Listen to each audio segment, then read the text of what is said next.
Movie शुरू होती है तो हम चार दोस्तों को देखते हैं जो कि एक रेस्टोरेंट में बैठे होते हैं। उनके ग्रुप में 3 लड़के और एक लड़की थी और उनमें से एक लड़के का नाम माइक था। ये लोग आपस में बातें कर रहे होते हैं कि हैलोवीन आने वाला है तो क्यों ना हम लोगों को टॉर्चर करें। माइक कहता है कि हमेशा की तरह मैं तो जेकब को बुली करूंगा, उसे टॉर्चर करूंगा।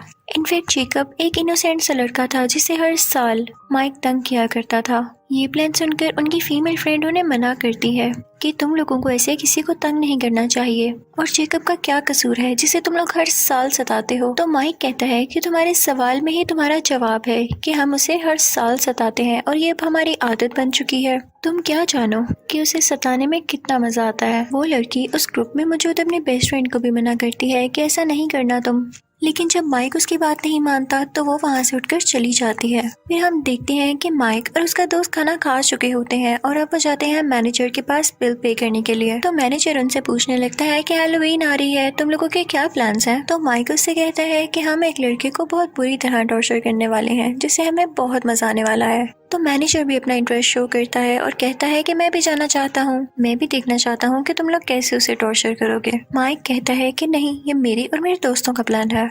तो वो मैनेजर उसे काफी रिक्वेस्ट करता है और आखिरकार माइक मान जाता है उसे अपने साथ ले जाने के लिए जेकब को टॉर्चर करने। अब हम जान लेते हैं कि जेकब था कौन। वो एक मेंटली लड़का था जिसका दिमाग ठीक से काम नहीं करता था और ना वो ज्यादा कुछ सोच पाता था। उसे कैंडीज खाना बहुत पसंद था और सबसे बढ़ के कॉर्न कैंडी, जिसे वो एक पम्पकिन बास्केट में लिए फिरता था। वो एक फेस्टिवल की तरफ जाता है। बेसिकली वो यहाँ पर एक वर्कर के तौर पर आया था। तो फेस्टिवल का ऑनर उससे कहता है कि तुम अपने पूरी लगन से काम करना, पूरे ध्यान से काम करना और याद रहे कोई भी ऐसी हरकत ना करना जिससे तुम्हारी या मेरी बेइज्जती हो, इंसल्ट हो। तो वो ऑनर उससे कहता है कि शो शुरू होने ही वाला है, तुम अपनी तैयारी कर लो। लेकिन जेकब जैसे ही बाहर आता है उसके सामने माइक और उसके वही लोग खड़े होते हैं जो कि इससे तंग करने लगते हैं। लेकिन जेकब ये सब बर्दाश्त करके तंग आ चुका था। वो खुद के डिफेंस में माइक को धक्का दे देता है ताकि वो उसे कुछ ना कहे। लेकिन माइक को और ज्यादा गुस्सा आ जाता है और वो उसे बहुत मारने लगता है। उसके साथी भी उसे मार रहे थे जिसकी वजह से जेकब वहीं पर मर जाता है। ये सब कुछ होता हुआ माइक की फीमेल फ्रेंड भी देख लेती है क्योंकि वो वहाँ पर छुप के खड़ी हुई थी। उसके दिल को कुछ होने लगता है कि ये लोग कैसे किसी की जान ले सकते हैं। फिर हम देखते हैं कि माइक और उसके दोस्त जब घर जाते हैं तो उन्हें इस बात का कोई रिग्रेट नहीं होता कि हमने किसी की जान ले ली, बल्कि वो कहते हैं कि जेकब की गलती थी। हम हर साल उसे टॉर्चर करते थे और वो हमारा टॉर्चर बर्दाश्त कर लेता था, सह लेता था। लेकिन इसी साल उसने खुद को प्रोटेक्ट करने के चक्कर में मुझे धक्का दिया, तो क्या मुझे गुस्सा ना आता?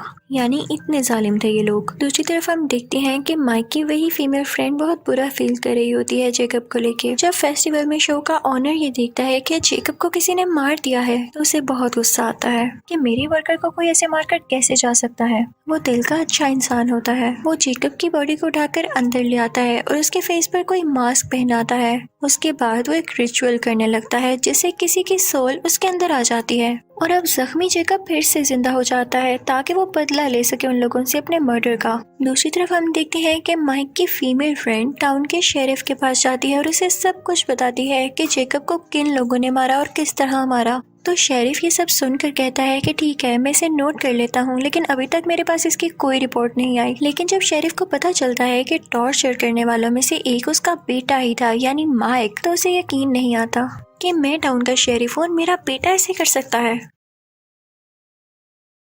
तो वो सीधा उस फेस्टिवल के ऑनर के पास जाता है और उससे पूछता है कि जेकब कहाँ पर है, उसे क्या हुआ था। तो वो ऑनर उससे कहता है कि सबको गलत लगा कि वो मर गया है, वो बस कुछ जख्मी था, अब मैंने उसे रेस्ट करने उसके घर भेजा है। क्योंकि बात तो सच थी कि ऑनर की हरकत के बाद हम जेकब को मरा हुआ तो काउंट नहीं कर सकते थे ना। शेरिफ सीधा जेकब के घर जाता है और दरवाजा नॉक करने लगता है, लेकिन कोई भी दरवाजा नहीं खोलता तो वो वापस आ जाता है। फिर हम माइक की उस फीमेल फ्रेंड को देखते हैं। उसका एक दोस्त उससे मिलने आता है और वो उसे बताता है कि शेरिफ ने इन्वेस्टिगेशन की है और उन्हें पता चला है कि जेकब अभी जिंदा है। ये सुनकर उस लड़की को थोड़ा सुकून होता है कि शुक्र है वो जिंदा तो है। फिर हम देखते हैं कि मैनेजर जिसने माइक के साथ मिलकर जेकब को मारा था वो किसी को बता रहा होता है कि मेरी हेलोवीन बहुत अच्छी गुजरी, मैंने बहुत मजा किया पहली बार। और फिर उसके बाद वो वॉशरूम आता है जहाँ पर वही पंपकिन बास्केट पड़ी होती है और उसमें कॉर्न कैंडी होती है। वो उसे खाने लगता है और तभी वहाँ पर जेकब आ जाता है। जेकब उसका पेट चीरकर उसे पूरी तरह से मार डालता है,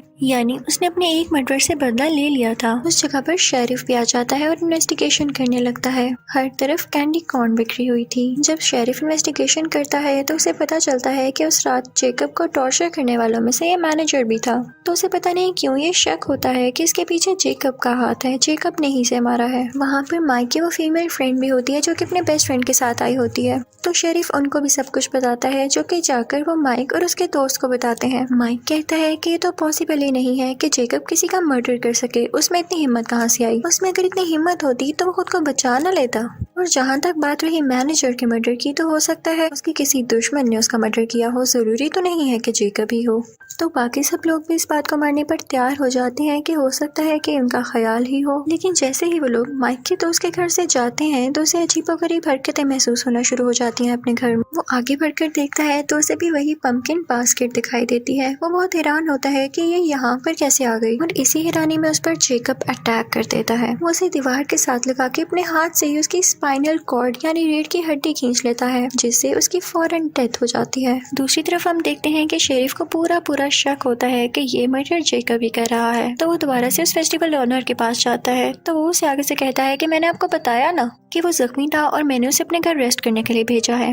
अभी वो लोग बात कर ही रहे होते हैं तो एक और पुलिस ऑफिसर वहाँ पर आकर शेरिफ को बताता है कि माइक के एक और दोस्त का मर्डर हो गया है। शेरिफ वहाँ पर जाकर देखता है तो उसे वहाँ पर भी कॉर्न कैंडी मिलती है। अब शेरिफ का शक सच्चा साबित हो चुका था।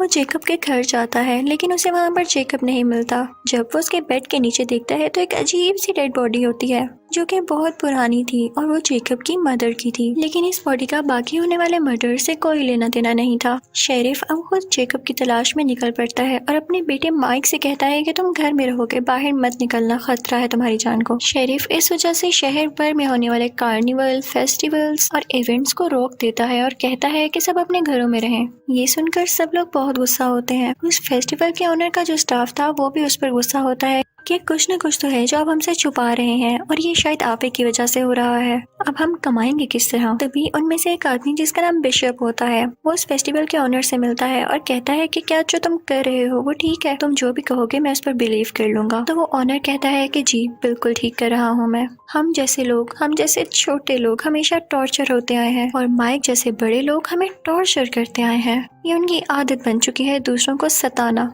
और उनका दिल दुखाना। असल में माइक और उसके साथियों ने ही जेकब को मारा है। मैंने बस उसे जिंदा किया कि वो अपने मर्डर का बदला ले सके। तो आप मुझे बताएं क्या ये गलत बात है। ये बात ऑनर के सब स्टाफ मेंबर्स के सामने भी आ जाती है और वो एग्री हो जाते हैं कि हम इस ऑनर का साथ देंगे क्योंकि सच कह रहा है। टॉर्चर करने वालों के खिलाफ उनके अगेंस्ट कोई ना कोई स्टेप तो लेना होगा। फिर हम देखते हैं कि माइक की फीमेल फ्रेंड और उसका दोस्त एक जगह पर होते हैं। वो लड़की कुछ टाइम के लिए अंदर जाती है और जब बाहर आती है तो देखती है कि उसके दोस्त की डेड बॉडी पड़ी हुई है। उसे समझ नहीं आता कि क्या हो गया और इसी दौरान जेकब उसके पीछे आता है और उसकी जुबान बाहर खींच देता है, जिसकी वजह से वो भी मर जाती है उसी टाइम। शेरिफ भी उसी जगह पर आता है जहाँ पर वो फीमेल फ्रेंड और उसका दोस्त था, ये चेक करने के लिए कि क्या वो लोग ठीक हैं। और जब वो अंदर जाता है तो देखता है कि उन दोनों की डेड बॉडीज पड़ी हुई हैं वहाँ पर। वो सारी बात समझ जाता है और फिर अपने बेटे माइक को कॉल करता है और कहता है कि देखो तुम्हारे दोस्त तो मारे जा चुके हैं, तो मेरी बात मानो तो अपने घर के अंदर ही रहना, बाहर मत निकलना क्योंकि जेकब अब तुम्हें मारने वाला है। लेकिन माइक को गुस्सा आ जाता है और वो अपने घर से निकलता है उस कार्निवल यानी फेस्टिवल वाली जगह पर ताकि वो वहाँ के ओनर से पूछ सके कि आखिर मसला क्या है। लेकिन तभी उस ओनर का एक आदमी उसे मारकर बेहोश कर देता है। शेरिफ जब घर पहुँचता है और अपने बेटे को ढूंढता है तो वो उसे वहाँ पर नहीं मिलता। वो देखता है कि फेस्टिवल का ऑनर है वहाँ पर। वो उस पर गन पॉइंट कर लेता है और पूछता है कि मेरा बेटा कहाँ पर है। लेकिन तभी उसके पीछे से बिशप आता है और उस पर अटैक करके उसे बेहोश कर देता है। फिर वो ऑनर आगे बढ़ के एक चाकू से उसका गला उसके जिस्म से अलहदा कर देता है, जिससे वो मारा जाता है। अब हम माइक को देखते हैं जिसकी आंख खुलती है तो वो देखता है कि वो एक चेयर से बंधा हुआ है, उसके आसपास कोई भी नहीं है और वो हेल्पलेस है। तभी दूर से वो शेरिफ की गाड़ी को आते हुए देखता है, यानी उसके फादर की गाड़ी को। तो वो खुश हो जाता है कि मेरे फादर आ गए मुझे बचाने के लिए। लेकिन ये उसकी गलत फहमी थी क्योंकि गाड़ी में तो उसका फादर था ही नहीं, बल्कि उसका सर गाड़ी के ऊपर था, कटा हुआ सर, जिसे देख के माइक रोने लगता है क्योंकि वो जानता था कि वो भी मारा जाएगा। उसके फादर जो नहीं रहे, कोई भी नहीं रहा। तभी आता है जेकब उसके सामने, जो कि अब उसे बहुत बुरी तरह टॉर्चर करके मारने वाला था। उसके दोनों बाजू उसके जिस्म से लहता कर देता है और फिर एक एक करके उसके सारे दांत निकाल देता है और इसी तरह वो उसे टॉर्चर कर करके उसे मार डालता है। फिर सीन चेंज होता है और हम उस फेस्टिवल के ऑनर को देखते हैं, जो कि किसी दूसरे शहर में अपना शो कर रहा होता है। वो वहाँ पर एक लड़की को एक नेकलेस देता है, जो कि माइक के दांतों से बना हुआ था, और उसे बता रहा होता है जेकब के बारे में। तो वो लड़की कहती है कि मुझे इस बात पर यकीन नहीं है कि वो कैसे जिंदा हो गया और कैसे लोगों को मारता है। तो वो ऑनर उससे कहता है कि कुछ लोग मासूम लोगों की बिला वजह जान ले लेते हैं, उनको सबक सिखाने के लिए जेकब को जिंदा किया गया है। फिर मूवी के लास्ट सीन में हम देखते हैं कि जेकब अपने घर में वही मास्क पहने बैठा होता है और वो अपनी फेवरेट कॉर्न कैंडी खा रहा होता है, और इसी के साथ ये मूवी एंड हो जाती है। Thank you for watching.